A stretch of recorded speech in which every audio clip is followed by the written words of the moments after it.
यादगार के लिए, यादगार के लिए करके कुछ दिखाना है। परदेश 2 दिन का मुझे देश जाना है। परदेश 2 दिन का मुझे देश जाना है।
संगन कोई था सबको दिखाना है। संगन कोई था सबको दिखाना है। यादगार के लिए, यादगार के लिए, यादगार के लिए करके कुछ दिखाना है। परदेश 2 दिन का मुझे देश जाना है। परदेश 2 दिन का मुझे देश जाना है।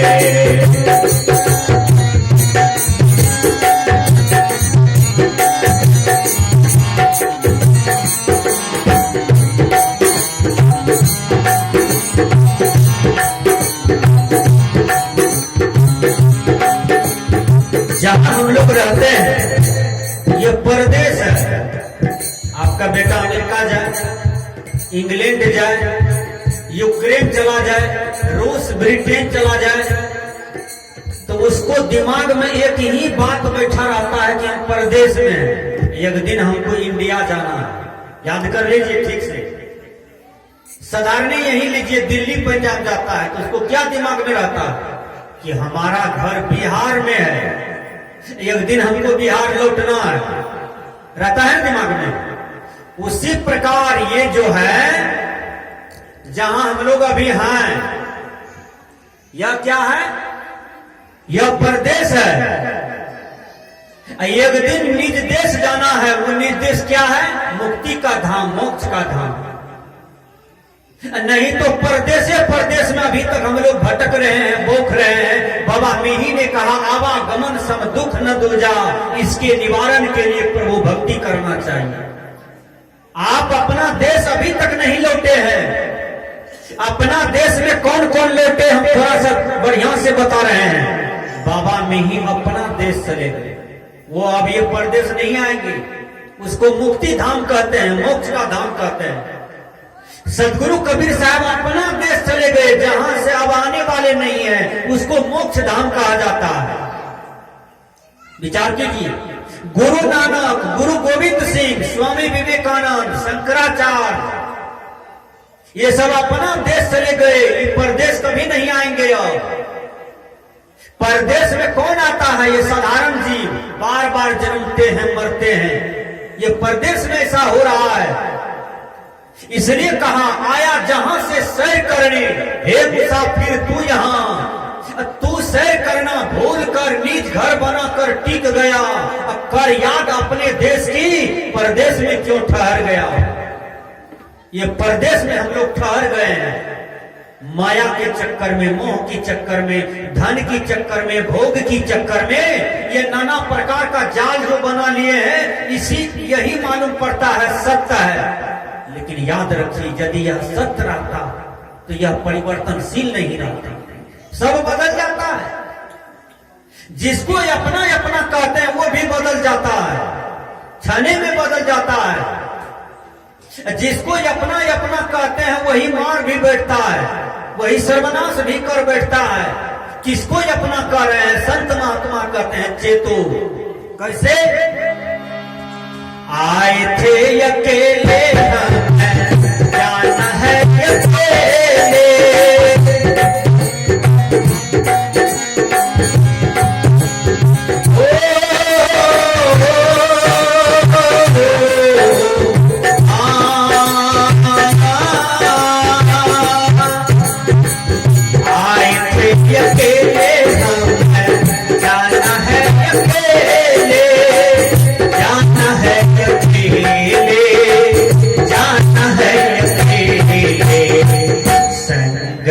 कोई था सबको दिखाना है, यादगार के लिए, यादगार के लिए, यादगार के लिए करके कुछ दिखाना है।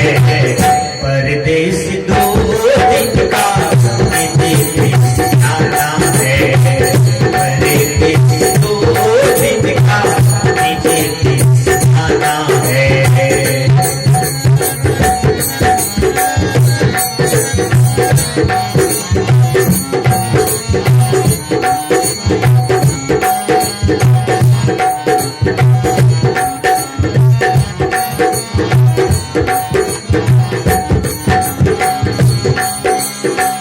ये बीच रास्ते पे मिले धन कुटुंब यारी, हो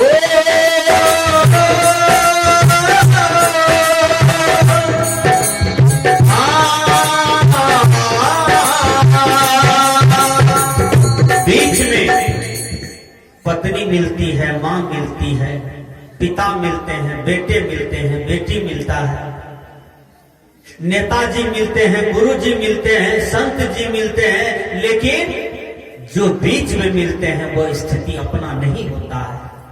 बाबा धर्मस्वरूप साहब जी कहते हैं जो मिल करके छूटे को हो वह कैसा अपना, जो मिले छूटे वो अपना नहीं होता है। यह शरीर मिला है एक दिन छूटेगा, बाल बच्चे मिले हैं छूटेंगे, घर परिवार मिला है छूटेंगे, मठ मंदिर मिला है छूटेंगे। यहाँ कोई अपना नहीं है, यहाँ अपना केवल अपना स्वरूप होता है। आपका स्वरूप क्या है? अहम शुद्ध चेतन ज्ञान स्वरूपम, अजर हम अमर हम अखंडम अनुपम। वही आपका केवल सत्य है। इधर जितना भी चीज है सब असत्य है और परिवर्तनशील है। इसी असत्य चीज को अपना मान मान करके ये जीव कूद कूद करके मर रहा है। विचार कीजिए। एक कंबर का भालू वाला कहानी सुन लीजिए। एक नदी में असली भालू था। वहां किया लोग एक छाला रख दिया, उसके ऊपर में एक खोल रख दिया। कौन सा खोल? इंसान का खोल। दूर से लगे वहां इंसान बैठा है। एक आदमी इंसान समझ करके उसी पर कूद पड़ा, जैसे कूदा कि उसको भालू धर लिया जोर से। उसी प्रकार ये जीव का दुर्दशा होता है। ये असत्य चीज को सत्य मान करके इस पर कूदता है। असत्य इतना प्रभावशाली है कि इस जीव को धर लेता है और यह जीव बार बार जन्मता है, बार बार मरता है, आवागमन के चक्र के दूसरा दुख को भोगते रहता है। इसलिए बंदी छोड़ कबीर ने कहा, दादा भाई बाप के लेखो चरणन भैया बंदा, यब की पुरिया जो निर्वारे सोई जन सदानंदा। मतलब वासना की पुरिया को खत्म करो, सदा सदा के लिए आनंद रहोगे। ये कबीर वाणी है। मैं दादा कहता हूँ, बाबा कहता हूँ, भैया कहता हूँ, नहीं मानते हो तो चरण पकड़ता हूँ। ए बाबू, बार बार मरते हो, जन्मते हो, वासना को हटाओ। मतलब धान को खेत में बोइएगा तो क्या जन्मेगा? आप लोग बोलिए एक बार पंडाल से, क्या कहते हैं? बिचरो गिरा कहते, बिचरो कहते हैं ना। धान बोते हैं खेत में तो बिचरो यानी बीचा, उसको फिर रोपिएगा तो धान उपजेगा, होगा ना। अब बिचरा को हटा दीजिए, चौर बुनने के लिए खेत में जाइए तो गाछ जन्मेगा। चावल बुनने के लिए खेत में जाइए, कहिएगा धान उपजाएंगे, होगा? चावल गाज देगा? चावल किसको कहते हैं? जिस पर से छिलका हट जाए। उसी प्रकार वासना की छिलका, इच्छा की छिलका, चाहना की छिलका जो भोग के प्रति है, यदि यह छिलका हट जाए संत महात्मा की कृपा से, सत्संग की कृपा से, गुरुजन की कृपा से, तो आपका जीवन मुक्त हो गया। चावल का रेट ज्यादा है कि धान का रेट? एक को आदमी बोलिए। चावल का क्यों है? छिलका जो हटा हुआ है। संत महात्मा का रेट क्यों ज्यादा है? इसका महत्व ज्यादा क्यों है? इसका घर घर पूजा क्यों होता है संत महात्मा का? इसलिए कि इस पर से छिलका हटा हुआ है। विचार कीजिए, आप भी अपने जीवन से छिलका हटाइए, मुक्त हो जाइएगा। वही छिलका के चलते जन्मते हैं, मरते हैं। यानी छिलका, वासना रूपी छिलका, इच्छा रूपी छिलका। कबीर साहब ने कहा, चाह मिटी चिंता गई, मनवा बेपरवाह, जाको कछु न चाहिए सोई सहनपति सा। जिसके जीवन में त्याग आ गया, वैराग आ गया, वो सच्चा साधु हो जाता है, वो सच्चा प्रभु हो जाता है, वह सच्चा स्वस्थ जीवन जीने लगता है और दुनिया के लिए वह भगवान बन जाता है। कबीर साहब ने कहा,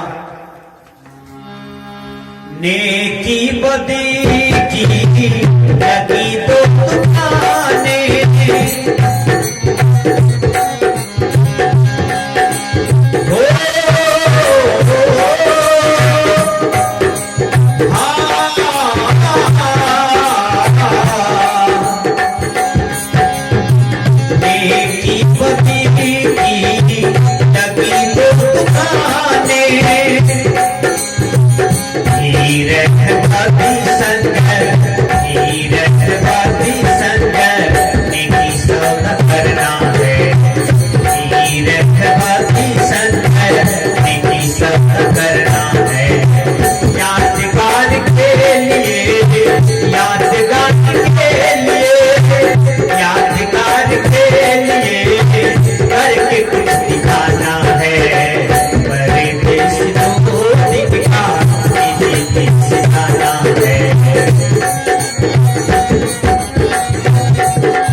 इतना सुंदर कर्म कीजिए कि जब तक सूरज चांद रहेगा तो आपको याद करेंगे, आपका स्मारक बनाएंगे लोग, आपका फोटो का पूजा करेंगे। इसलिए कर्म का याद होता है।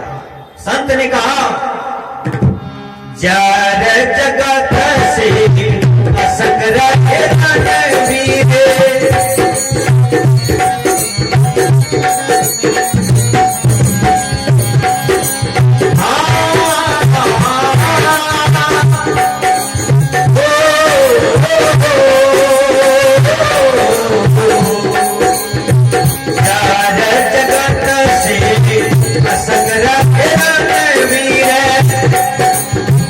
असंग रहे रहे रणवीर, वीर की बता तो वीरता दिखाना है, वीर की बता तो वीरता दिखाना है।